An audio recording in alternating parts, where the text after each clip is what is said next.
2월 12일 새벽 기도의 말씀입니다. 오늘 본문은 누가복음 2장 25절부터 38절까지입니다. 예루살렘에 시몬이라 하는 사람이 있으니 이 사람은 의롭고 경건하여 이스라엘의 위로를 기다리던 자라. 성령이 그 위에 계시더라. 그가 주의 그리스도를 보기 전에는 죽지 아니하리라 하는 성령의 지시를 받았더니 성령의 감동으로 성전에 들어가매 마침 부모가 율법의 관례대로 행하고자 하여 그 아기 예수를 데리고 오는지라. 시므온이 아기를 안고 하나님을 찬송하여 이르되 주제여 이제는 말씀하신 대로 종을 평안히 놓아 주시는도다. 내 눈이 주의 구원을 보았사오니 이는 만민 앞에 예비하신 것이요 이방을 비추는 빛이요 주의 백성 이스라엘의 영광이니이다 하니 그의 부모가 그에 대한 말들을 놀랍게 여기더라. 시므온이 그들에게 축복하고 그의 어머니 마리아에게 말하여 이르되 보라 이는 이스라엘 중 많은 사람을 패하거나 흥하게 하며 비방을 받는 표적이 되기 위하여 세움을 받았고 또 칼이 내 마음을 찌르듯 하리니 이는 여러 사람의 마음의 생각을 드러내려 함이니라 하더라. 또 아슬지파 바누엘의 딸 안나라 하는 선지자가 있어 나이가 매우 많았더라. 그가 결혼한 후 7해 동안 남편과 함께 살다가 과부가 되고 84세가 되었더라. 이 사람이 성전을 떠나지 아니하고 주야로 금식하며 기도함으로 섬기더니 마침 이때에 나아와서 하나님께 감사하고 예루살렘의 속량을 바라는 모든 사람에게 그에 대하여 말하니라. 아멘. 신약 성경의 특징 중 하나가 예수님의 기록에 대해 4명의 저자가 기록했다는 것입니다. 이것을 사복음서라고 말합니다. 예수님에 대한 기록이 한 권이 아닌 각 다른 저자의 4권으로 성경에 포함되어 있는 이유는 예수님에 대해 다양한 관점과 특징으로 기록하므로 예수님을 통한 메시지를 더욱 풍성하고 완전하게 전달하기 위함이며 또한 이 예수님에 대한 기록의 진실성을 객관적으로 증명하기 위함입니다. 우리가 묵상하고 있는 누가복음 또한 저자인 누가의 특징이 이 복음서에 많이 나타납니다. 누가는 수리아 안디옥 출신의 의사였고 사도들의 제자였으며 이후에는 사도 바울을 수행하며 그가 순교하기까지 같이 다녔던 인물입니다. 이러한 누가는 헬라인으로서의 냉철한 지성과 교양, 의사로서의 능력과 아울러 예수님의 복음에 대한 열정을 바탕으로 자신의 능력과 재능을 최대한 활용하여 예수에 관한 모든 일을 상세하고도 정확하게 기록으로 남긴 것이 바로 이 누가복음과 사도행전입니다. 이러한 누가복음의 특징은 예수님에 관한 복음이 보다 객관적이고 진실성 있게 전하려 노력하고 있다는 것이죠. 오늘 본문에서도 이러한 저자 누가의 특징이 잘 나타납니다. 오늘 본문은 아기 예수님의 정결 예식에 관한 내용이 기록되어 있습니다. 본문 22절을 보면 예수님이 태어나신 후 8일이 되었을 때 요셉과 마리아는 율법의 정결 예식을 지키기 위해 예루살렘에 올랐다고 합니다. 율법에 기록된 정결 예식의 내용을 보면 이스라엘 민족에게서 처음 태어난 아이는 하나님께 드려지도록 규정되어 있었는데 이는 과거 이스라엘 민족이 출애굽할 당시 10번째 재앙인 장자 재앙으로부터 구원받은 것을 기념하기 위한 규정이었습니다. 그런데 이후 이스라엘의 모든 장자를 위하여 레위 지파 전체가 거룩하게 구별되므로 더 이상 이스라엘의 모든 장자가 별도로 하나님께 드려질 필요가 없어졌습니다. 그 대신에 이스라엘의 모든 장자들은 그들의 생명을 대속하는 예물을 드림으로 자신이 봉헌된 것을 상징적으로 표시하였죠. 이러한 율법 규정을 지키기 위해 요셉과 마리아도 첫째인 아기 예수님을 하나님께 드리기 위해 예루살렘 성전으로 가신 것입니다. 그런데 이곳에서 뜻밖의 사람들이 이 아기 예수님을 맞이하게 됩니다. 그들은 예루살렘에 거주하는 연로한 시므온과 안나라는 두 노인이었습니다. 두 사람에 대한 내용은 오직 누가복음에만 기록되어 있죠. 이 시므온과 안나는 어떤 사람들이었을까요? 먼저 시므온에 대해 살펴보면 그에 대해서는 알려진 내용이 거의 없습니다.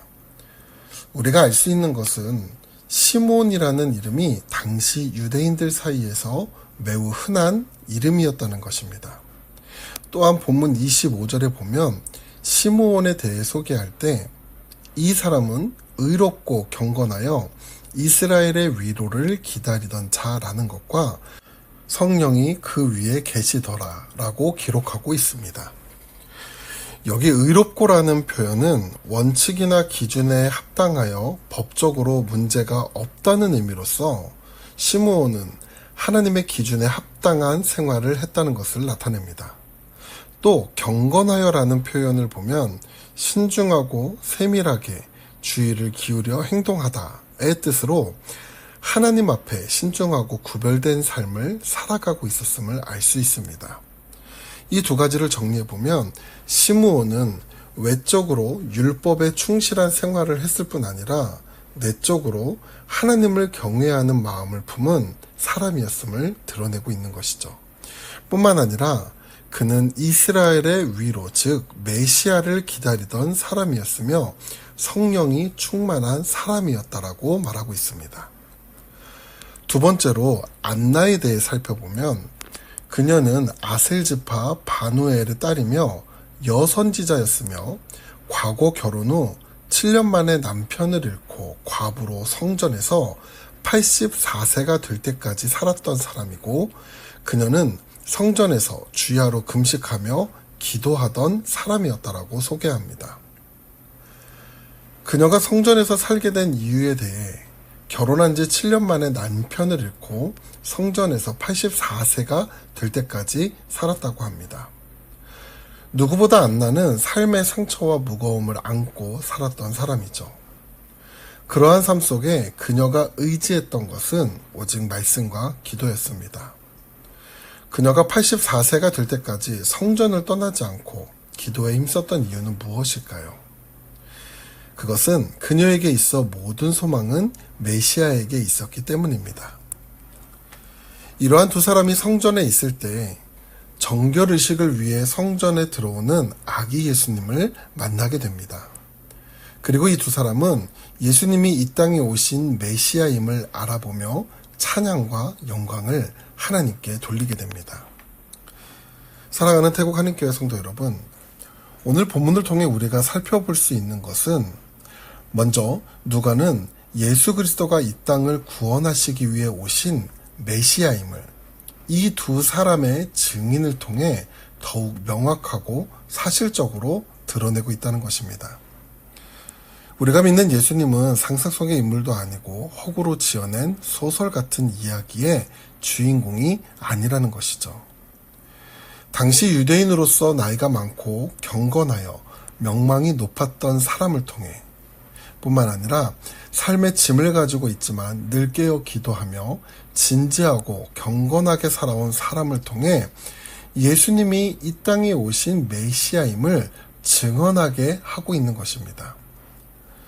뿐만 아니라 말씀을 통해 우리가 생각해 볼 것은 어떤 사람이 예수님을 구주로 맞이할 수 있는가입니다. 오늘 이 두 사람이 아기 예수님을 메시아로 알아볼 수 있었던 이유는 그들의 삶의 모습 때문이었죠.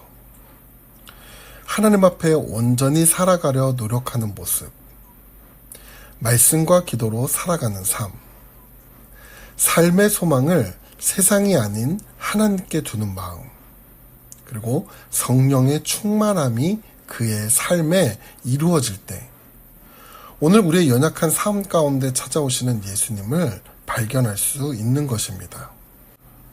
오늘 우리에게는 예수님의 은혜가 필요합니다. 육신의 상처와 아픔, 고통을 가지고 살아가는 삶 속에 그리고 막막하고 두려운 날들을 살아가는 삶 속에 뿐만 아니라 살 소망을 잃어버리는 이 시대 가운데 우리는 시므온과 안나와 같이 우리를 구원해 줄 예수님이 필요합니다. 오늘 여러분의 삶에 말씀과 기도 그리고 신앙의 몸부림을 가지고 살아갈 때 반드시 예수님을 만나실 줄 믿습니다. 오늘 그 은혜의 하루가 되시기를 간절히 바랍니다. 기도하겠습니다. 은혜가 풍성하신 하나님, 오늘 우리의 연약한 삶 속에 함께 하시며 구원의 은혜로 이끄실 예수님이 필요합니다.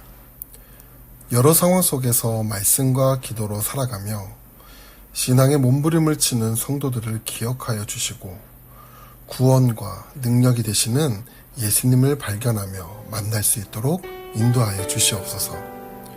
오늘 하루도 우리를 지키시고 함께 해주실 줄 믿으며 예수님의 이름으로 기도드립니다. 아멘.